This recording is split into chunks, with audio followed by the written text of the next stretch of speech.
Oui, voilà. On était au projet d'album qui était expliqué par Bonga Fonzo. Et, quels sont les thèmes abordés dans votre album? Les thèmes, donc comme l'album s'intitule C'est ma mission, donc j'essaye d'expliquer un peu ma mission en tant qu'homme sur cette terre. Donc ce qui implique la mission de tous les hommes en fait sur terre. Voilà.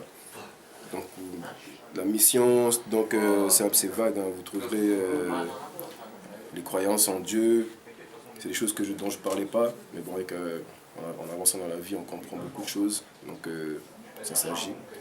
Aujourd'hui, ça me permet de pouvoir exprimer ce genre de choses.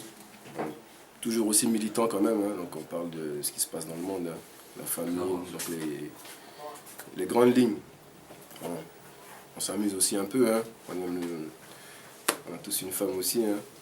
Donc on parle un peu je parle aussi de la femme, enfin de l'amour plutôt, on va dire, moins de la femme, mais plus l'amour. Donc l'amour entre un homme et une femme, l'amour entre les frères, entre les proches, l'amour en tant que tel en fait. Donc c'est les grandes lignes, J'espère que tout le monde se retrouvera. Normalement, si vous êtes humain, vous vous retrouverez dans l'album.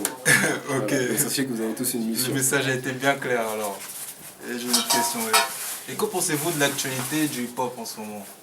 Qu'est-ce que vous ressentez quand vous écoutez du hip-hop? Ça me fait sourire parce que c'est un truc que j'écoute pas vraiment. J'écoute pas d'actualité vraiment. Pourquoi? Parce que je n'arrive pas à me retrouver en fait dans le hip-hop actuel. J'arrive pas à me retrouver. Je trouve on s'amuse beaucoup. Il y a on se dévergonde beaucoup. On a des choses qu'on aime bien, hein. De temps en temps, comme on dit, toute chose qui est trop bonne, il faut le faire avec modération. Donc, je trouve qu'il y a trop de choses inutiles des fois aussi. Donc voilà. Voilà la raison pour laquelle je ne m'intéresse pas à l'actualité hip-hop. Bon, et sinon, hip-hop Quinry, je trouve qu'il y a des trucs pas mal quand même qui sortent actuellement. Là, il y a le dernier de Dre, Snoop, Akon. Ça va. Ça faisait longtemps que j'avais pas entendu Snoop et Dre sur ce jour-là. Maintenant, ouais. Ça, c'est un son que j'aime bien. L'album de Booba aussi qui est sorti, il y a des bonnes instrus. Bien, Booba aussi, je trouve qu'il a fait un effort. Mais bon, c'est pas ce que c'était avant. Le hip-hop d'aujourd'hui n'est pas ce que c'était avant. Pas au niveau du talent, il y a toujours du talent partout, mais au niveau de l'expansion. En fait, pour en venir, parlez-nous, quels sont vos fans en fait? Mes fans, Ouais. ou bien les artistes que je kiffe. Non, vos fans. Mes fans. Quels sont mes fans? Le monde. C'est intéressant, Noir, Fonzo. arabe, chinois, australien, aborigène, ce que tu veux.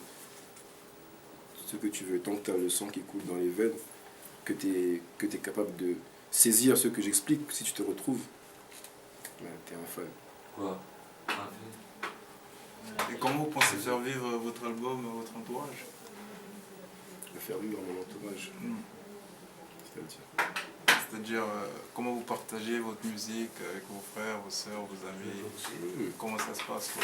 Déjà, la majorité des frères qui m'entourent font de la musique, donc déjà c'est plus facile à ce moment-là de pouvoir partager ce patrimoine-là. Déjà, la plupart. Et quelles seraient les solutions que vous aimeriez apporter au monde du hip-hop? Comment voyez-vous le monde du hip-hop actuellement?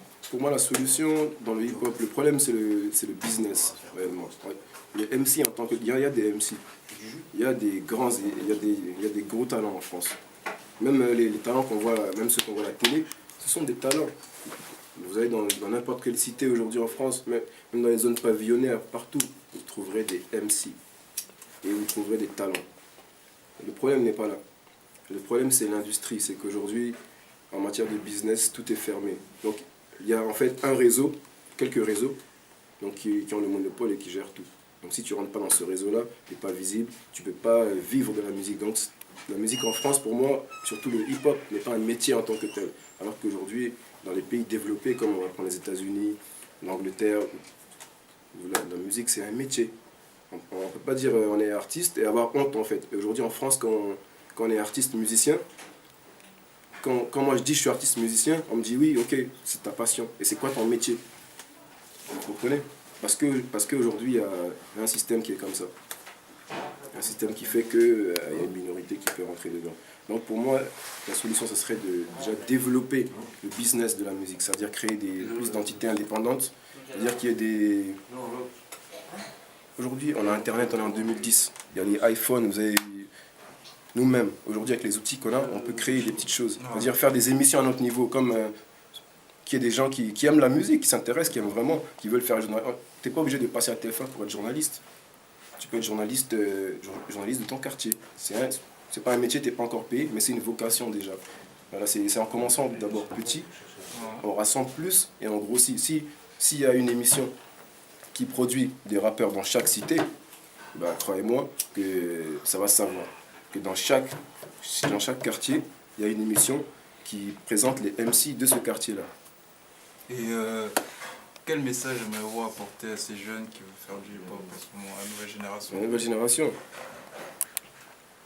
Quel message faire passer? Là, je vais citer les Américains, quand ils disent keep it real. Keep it real, ça veut dire reste vrai, quoi. C'est-à-dire, faut qu'il reste vrai. Faut pas qu'il... C'est-à-dire, quand un MC sort à la base du quartier, il a un truc qui vient du cœur. Il a envie de... C'est sa flamme dans la musique, c'est son cœur. Il a envie d'expliquer les choses qu'il ressent, comment il vit. Mais quand il arrive à un certain niveau, maintenant, où il commence à être mieux, faut pas qu'il oublie qu'il a toujours ce cœur-là. Parce que c'est ça. Sans ce cœur-là, tu peux plus créer. Tu peux avoir des milliards. Si tu n'as plus ce cœur, tu ne créeras plus. C'est la même pour tout le monde en fait. Que tu sois riche, tu sois arrivé, tu ne sois pas encore arrivé, que tu te cherches. C'est la même chose pour tout le monde. Il faut juste continuer à parler avec son cœur et pas parler avec toutes les idées préconçues par le système, par des gens qui sont pas là pour nous, qui sont là juste pour eux. Voilà. Ok. Et sur tout ça, vous avez quelque chose à rajouter ou... Tellement de choses à rajouter, mais bon, il y a un album qui souci, arrive. hein. On Vous allez écoute, écouter. on est là pour ça. Vous allez écouter l'album. Dans l'album, il y aura beaucoup de choses que je raconte. Il y a d'autres projets qui se préparent aussi. Il y aura beaucoup de choses à raconter. Voilà, juste dédicace aux frangins. J'en place une pour LRK, Roche Bantou, Zorina Mapaka, Tidiab du TI, ISMA du TI. J'en place une pour Joe. Donc dédicace à everybody. Arnaud, Selou, Pipelines, voilà, et j'en cite, j'en passe.